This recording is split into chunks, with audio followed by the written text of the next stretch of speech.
हारून, क्या कहते हो, चले क्या? क्या कहा तुमने? सुना नहीं।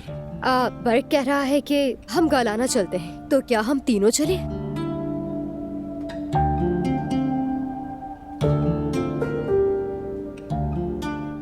बात सीधी है, तुम बर्क को लेकर जाले सो रहे हो।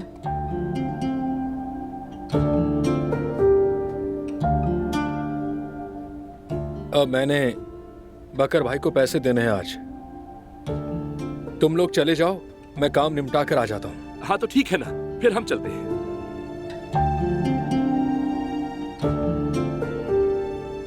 हाँ चलो, हम चलते हैं।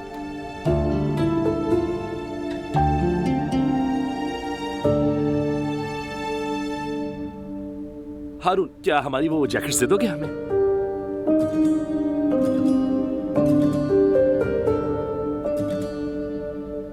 हम निकल रहे हैं, लेकिन तुम ज्यादा देर मत लगाना। फिक्र मत करो, मैं देर नहीं करूंगा।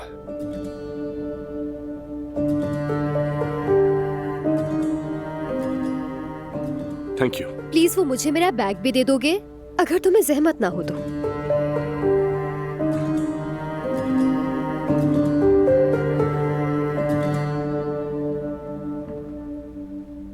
लाओ।